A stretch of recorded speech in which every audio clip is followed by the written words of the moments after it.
Hello students, स्वागत है आप सबका इस वीडियो में। और हम लोग अनुक्रम और श्रेणी के बारे में पढ़ेंगे।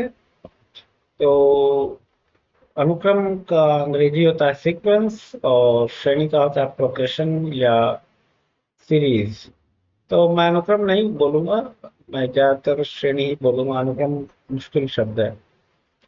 तो तीन तरह के श्रेणियों के बारे में पढ़ेंगे। समानांतर श्रेणी जिसको अरिथमेटिक प्रोग्रेशन कहते हैं, गुणोत्तर श्रेणी ज्योमेट्रिक प्रोग्रेशन, और हरात्मक श्रेणी यानी हार्मोनिक प्रोग्रेशन। तो शुरू करते हैं अरिथमेटिक प्रोग्रेशन से। आप पेन और पेपर निकाल लीजिए, नोट्स लेते जाइएगा। तो मानते हैं कुछ अनुक्रम है, जैसे कि 1 2 3 4 5 6, या -1 -2 -3 -4, या 1 3 5 7, या फिर ए A+D A+2D। तो ये जितने अनुक्रम हैं वो एक निश्चित राशि से बढ़ते या घटते हैं। जैसे ये एक बढ़ रहा है, यहाँ पे एक से कम हो रहा है, यहाँ पे दो से बढ़ रहा है, यहाँ पे डी से बढ़ रहा है। ठीक है। तो जब इनका मान एक अचर राशि से बढ़ता या घटता है तो उसको अरिथमेटिक प्रोग्रेशन यानी कि समानांतर श्रेणी कहते हैं। जो कॉमन डिफरेंस है, यानी जिस अचर राशि के मान से घट या बढ़ रहा है, उसको कॉमन डिफरेंस कहते हैं। कॉमन डिफरेंस का मतलब जो होगा, डिफरेंस अंतराल कह सकते हैं इसको। कॉमन का हिंदी जो है वो मुश्किल है मेरे लिए। कॉमन टर्म भी कहता हूँ मैं, तो कॉमन डिफरेंस जो है वो है। तो अब मान लेते हैं ये सीरीज है, आप देख लीजिएगा इंटरनेट पे कॉमन का क्या मतलब होता है। ठीक है। मैं मेरी हिंदी थोड़ी कमजोर है। तो मान लेते हैं कि श्रेणी है A+D A+2B A+3D। तब देखिए पहला पद जो है वो ए है, दूसरा पद A+B है, तीसरा पद A+2D है। तो हम कह सकते हैं कि nवां पद जो है वो A+n-1 गुना डी होगा। तीसरा A+2D है ना, तो 3 घटाव 1, यहाँ पे 2 घटाव 1, यहाँ पे 1 घटाव 1, A+1 घटाव 1 गुना डी, A+0D। ठीक है। तो इन पदों को सामान्यतः हम लिख सकते हैं, सामान्य रूप से T1 T2 T3 Tn ऐसा लिख सकते हैं। तो nवां पद हमारा ये आया था, तो हम कह सकते हैं Tn ये होगा A+n-1 × D। ठीक है। तो ये आप ध्यान रखिएगा, नंबर किया हुआ है। तो nवां पद Tn जो है वो A+n-1 गुना D होगा। अब इनका योग निकालते हैं। ठीक है। तो इसका योग निकालने के लिए हम कहते हैं कि Sn जो है किसी भी समानांतर श्रेणी के n पदों का योग है। ठीक है। तो Sn बराबर A+D+A+2D प्लस ऐसे करके, ये Tn-1 है, ये Tn है। ठीक है। अब इसके पीछे एक कहानी बताता हूँ कि गॉस जो है, गॉस मेरे ख्याल से जर्मन साइंटिस्ट थे। तो गॉस बचपन में एक स्कूल में थे। तो गॉस के टीचर ने कहा 1 से 100 तक मान निकालो। तो टीचर को लगा बहुत समय लगेगा 1 से 100 तक जोड़ने में, तो बाहर चले गए। और गॉस ने क्या किया कि उन्होंने इस फॉर्मूले का इस्तेमाल किया और तुरंत निकाल लिया उत्तर।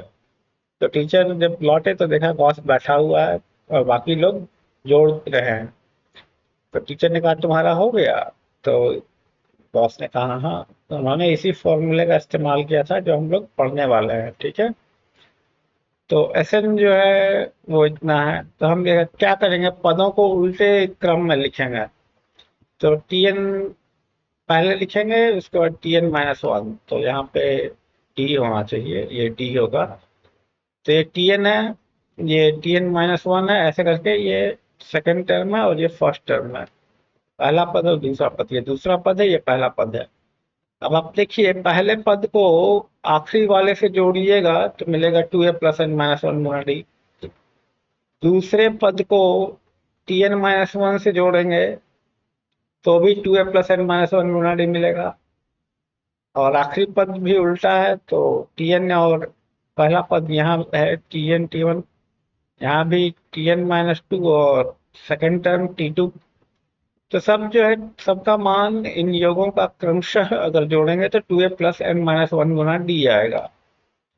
तो ये एन बार आएगा, क्योंकि ये पहला पद, पहले पद के लिए एक आएगा, दूसरे पद के लिए एक आएगा, तीसरे पद के लिए आएगा, ऐसे एन पद है।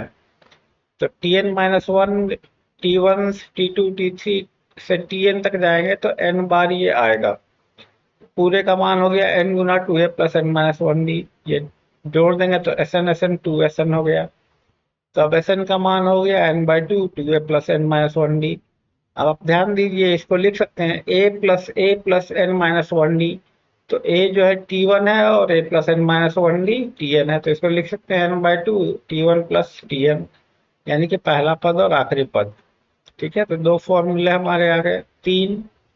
ये Tn का फॉर्मूला है, ये दोनों n पदों के योग का फॉर्मूला है। ठीक है, तीन फॉर्मूले हमारे आ गए। अब आप ध्यान दीजिए कि अगर एक जोड़ दो जोड़ तीन n पद हैं, ठीक है, तो यहाँ पे क्या हो जाएगा, n बाई टू पहला पद एक और nवां पद Tn n है, तो n प्लस वन हो जाएगा। तो ऐसे लिखेंगे, तो इसको लिखते हैं sigma i where i varies from 0 to n। तो इसका मान जो है n गुना n plus one by two हो जाएगा। अब हम लोग पढ़ेंगे अरिथमेटिक मीन के बारे में, यानी कि समानांतर माध्य के बारे में। तो जब भी हम समानांतर माध्य की बात करते हैं तो कम से कम तीन राशियां होनी चाहिए। ठीक है, तीन राशियां अगर समानांतर श्रेणी में है तो बीच वाले को कहते हैं समानांतर माध्य। जैसे मान लेते हैं ABC AP में है, यानी कि समानांतर श्रेणी में है, तो B को कहा जाएगा कि ये A और C का समानांतर माध्य है। तो इसको लिखते हैं हम B बराबर A plus C by two. ठीक है, अब कैसे कह सकते हैं प्लस सी बाई टू, तो इसको मान लीजिए कि A पहला पद है और D इसका कॉमन डिफरेंस है, तो B बराबर A प्लस डी और C बराबर A प्लस टू डी। तो निश्चित रूप से B बराबर A प्लस सी बटा दो। अब इसी तरह से किसी भी दो राशि के बीच में n समानांतर माध्य रख सकते हैं। मान लेते हैं दो राशियां हैं A और B, और हम उनके बीच में n समानांतर माध्य रखते हैं, तो कुल संख्या जो है श्रेणी में n प्लस टू हो जाएगी, क्योंकि n तो माध्य है और A और B दो अलग पद हैं। तो n प्लस टू, तो हम लिख सकते हैं B बराबर A plus n plus one गुना डी। यहाँ ये लिख दिया तो D का मान B माइनस A बटा n प्लस वन हो गया। ठीक है, अब मान लेते हैं जो माध्य हैं वो M1 M2 से Mn तक हैं, तो M1 हो जाएगा A प्लस डी यानी B माइनस A बटा n प्लस वन।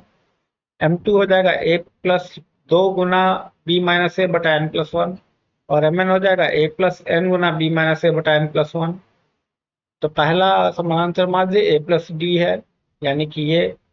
तो इसको जब लघुत्तम लेंगे तो n प्लस बी बटा n प्लस वन, ऐसे ही करके दूसरा माध्य और nवां माध्य निकाल सकते हैं। तो जो अगर हम A से डिनोट करते हैं A1 A2 A3 ऐसा लिख सकते हैं समानांतर माध्य को, तो an जो होगा A प्लस एन बी बटा n प्लस वन, ये Mn भी कह सकते हैं इसको। ठीक है, तो ये जो है वो आपका इतने के बराबर है। ठीक है, उसी तरह से अगर n पद हैं किसी समानांतर श्रेणी में, तो सभी n पदों का जो समानांतर माध्य है वो लिखा जाएगा T1 प्लस T2 प्लस, ऐसे आप जाएंगे Tn तक और बटा n। अब नंबर ऑफ टर्म्स अगर निकालना है, ठीक है, किसी भी श्रेणी में कितने पद हैं ये निकालना है, तो आप इस फॉर्मूले को देखिए, यहाँ पे क्या क्या चीजें हैं। Sn है, n है, A है, D है।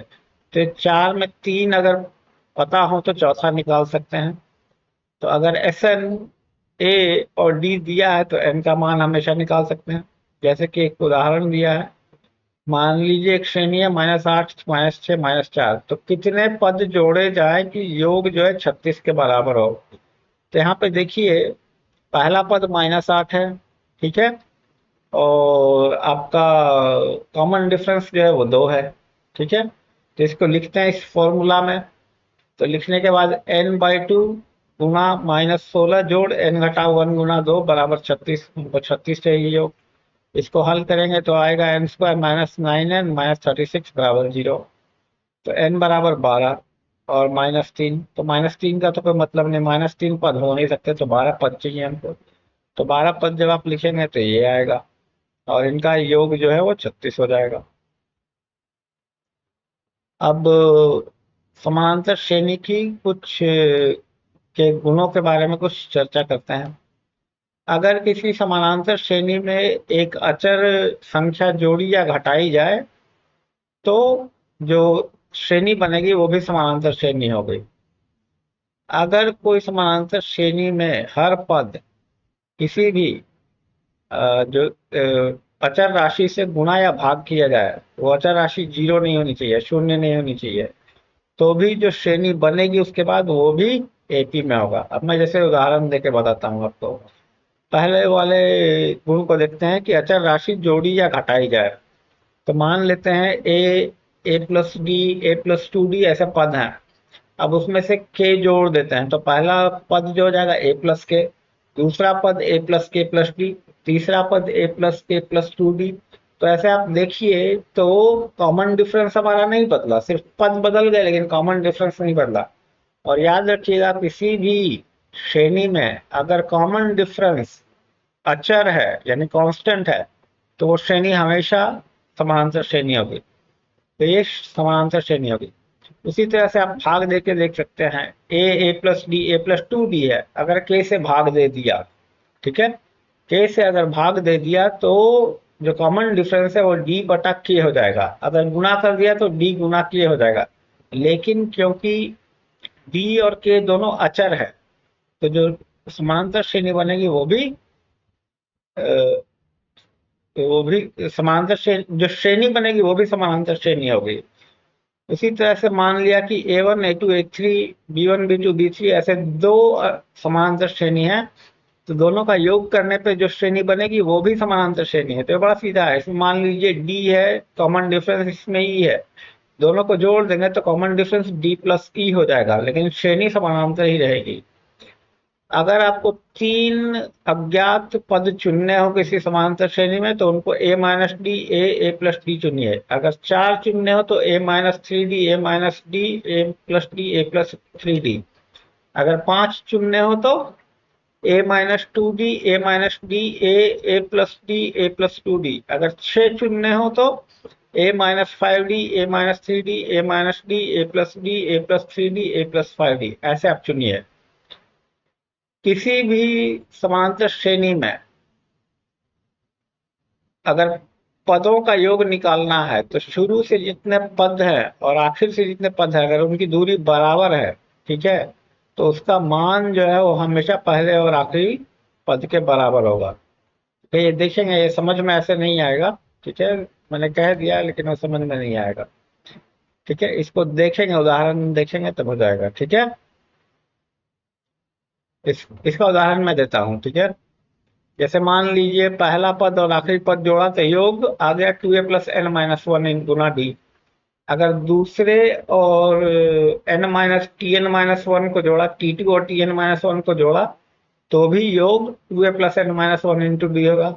अगर T3 और tn-3 को जोड़ा, T3 और n-2 को जोड़ा, तो भी योग 2a+n-1 डी होगा। मैंने शायद बोला T2 और tn-2, नहीं नहीं, T2 और tn-1। ठीक है, तो आगे बढ़ते हैं। किसी भी समानांतर श्रेणी में पहले को छोड़ के, ठीक है, पहले पद को छोड़ के किसी भी पद को लें तो is equal to half the sum of terms which are equidistant from it।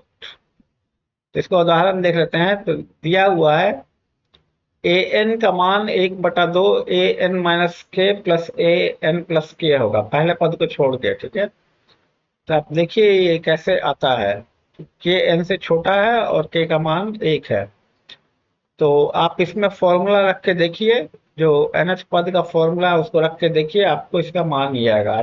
करके दिखा देता हूं मैं। ठीक है, ये हाफ तो हाफ रहेगा, ये हो जाएगा A+n-K-1D, और ये हो जाएगा AN+K-1D। तो के कैंसिल हो जाएगा, तो आपका हो जाएगा 2a प्लस 2 × n−1d, और 2 से जब भाग लगेगा तो ये हो जाएगा a प्लस n−1d, यानी कि ये n का मान होगा। अब एक और चीज है कि nth पद निकालना है, तो n संख्याओं का योग में से n-1 संख्याओं का योग घटा देंगे तो tn आ जाएगा। n का मान 2 से बड़ा होना चाहिए या बराबर होना चाहिए। अगर tn pn प्लस q है, ठीक है, लीनियर एक्सप्रेशन कहते हैं इसको, इसके हिंदी मुझे नहीं पता है, तो ये जो है समानांतर श्रेणी बनाएगी। अगर आपका कॉमन डिफरेंस अचर है, ठीक है, तभी होगा, ठीक है। उसी तरह अगर आपका योग जो है an² plus bn plus c यानी कि द्विघातीय समीकरण है, तब भी आपका श्रेणी जो है वो समानांतर श्रेणी में होगा, और नहीं तो नहीं होगा। तो याद रखिएगा, ये दोनों बहुत जरूरी हैं, ये बहुत मदद करेंगे आपको करने में सवाल को, ठीक है। नवाज दसवां, तो ये 10 जो है गुण है समानांतर श्रेणी के। अब हम देखते हैं स्क्वायर और क्यूब के योग, ठीक है। तो मान लिया पहले स्क्वायर का योग निकालना है, ठीक है, तो i³ घटाओ i-1 के पावर 3 लिया तो इसका मान हो जाता है 3i³, 3i² होना चाहिए, यहाँ पे स्क्वायर है, ठीक है, -3i+1। अब इसको सिग्मा किया i बराबर 1 से n तक, ठीक है, तो दाएं साइड हो जाएगा 3 sigma is equal to 0 to n²। अब हमको पता है कि अगर i है तो हमने पहले ही देख रखा है 3n गुना n+1/2। ये कहाँ पे है दिया हुआ है, मैं आपको दिखा देता हूँ दोबारा ताकि कंफ्यूजन ना हो। यहाँ से लिया सिग्मा i, ठीक है, और सिग्मा 1 तो हमेशा n होगा, तो ये n है, ठीक है। तो इसका मान है पता हो, इसका मान पता है, ये नहीं पता है, या स्क्वायर नहीं पता है, ठीक है। और इसका मान n³ होगा, ठीक है। कैसे n³ होगा, देखिए पहले i का मान n रखिए तो हो जाएगा n³ माइनस n-1³, फिर n-1 रखिए तो हो जाएगा n-1³ माइनस n-2³। अब n-1 यहाँ पे माइनस में है और अगले बार प्लस में है, तो वो कैंसिल आउट हो जाएगा। उसी तरह n-2 भी कैंसिल आउट हो जाएगा। ऐसे करते करते i-1 का मान आखिर में 0 हो जाएगा, ये है। लेकिन n³ जो i बराबर n के रखने पे जो n³ आता है वो कभी नहीं कटेगा, तो वो n³ रह जाएगा, ठीक है। तो n³ रह गया, ये पता है, ये पता है, सिर्फ i² नहीं पता है, तो हल करेंगे तो हमारा ये मान आ गया, ठीक है। अब ऐसे ही आपको निकालना है सिग्मा i³, यहाँ पे i³ लिखना होगा, मिस्टेक है। तो आप i के पावर 4 माइनस i-1 के पावर 4 लिखिए और इसी तरह से बढ़िए, ठीक है। तो आप सिग्मा i³ भी निकाल सकते हैं। यहाँ पे 2 टाइपिंग मिस्टेक है, यहाँ पे 2 होना चाहिए, यहाँ पे i³ होना चाहिए। तो मेरे ख्याल से हम लोग यहीं रुकेंगे और कल मिलते हैं अगले वीडियो में, जब हम गुणोत्तर श्रेणी पढ़ेंगे, ठीक है। बहुत मजा आने वाला है, बहुत इंटरेस्टिंग टॉपिक है अनुक्रम और श्रेणी, ठीक है। 2 टाइपिंग मिस्टेक है यहाँ पे, इसको मैं ठीक कर दूंगा।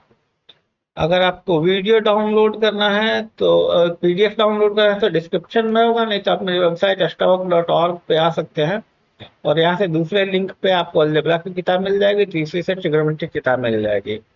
मेरी किताब में टाइपिंग मिस्टेक है पर ये फ्री में आपको मिल सकती है और सारे सवालों का हल दिया हुआ है, तो आप सेल्फ स्टडी के लिए अच्छी किताब है। और ये किताब आपको दुकान में मिलेगी नहीं, क्योंकि मैं इसको पब्लिश करने वाला हूँ। मैं पब्लिश इसलिए नहीं कर रहा हूँ क्योंकि पब्लिशर फिर इसको ऑनलाइन जो है ये PDF देने नहीं देगा, ठीक है, फिर आपको हार्ड कॉपी खरीदनी पड़ेगी। इसीलिए मैंने इसका निर्णय लिया है कि इसको मैं कभी भी नहीं छपवाऊंगा। तो किताब अगर आपको डाउनलोड करनी है तो मेरी वेबसाइट पे आके आप डाउनलोड कर सकते हैं, ठीक है। इसी के साथ इस वीडियो को यहाँ समाप्त करते हैं। उम्मीद है आप लोगों को मजा आया होगा और कुछ सीखने को मिला होगा। तो मिलते हैं अगले वीडियो में, हम लोग गुणोत्तर श्रेणी पढ़ेंगे और कोशिश करेंगे गुणोत्तर श्रेणी कितना है देख लेते हैं, एक सेकंड। क्या हम लोग एक बार में खत्म कर पाएंगे? कर सकते हैं, कल कल दोनों खत्म कर रहे हैं, कल इस चैप्टर का पूरा थ्योरी खत्म हो जाएगा, ठीक है। फिर परसों से हम लोग सवाल बनाएंगे। कल मैं वीडियो नहीं बना पाया था क्योंकि कल थोड़ा ब्रेक लिया, थोड़ा थक गया था, तो एक दिन छुट्टी ले ली, ठीक है। तो कल फिर मिलते हैं और आप मेहनत करते रहिए, आप आगे बढ़ के ये सब पढ़ सकते हैं, खुद से पढ़ लीजिए। कहीं कहीं जहाँ पे टाइपिंग मिस्टेक होगी उसके लिए तो दिक्कत हो जाएगी आपको, ये मैं मानता हूँ, लेकिन पढ़िए, आगे पढ़ के देखिए, मजा आएगा। ठीक है, सेल्फ स्टडी कीजिए, मेहनत करते रहिए। मिलते हैं अगले वीडियो में। धन्यवाद।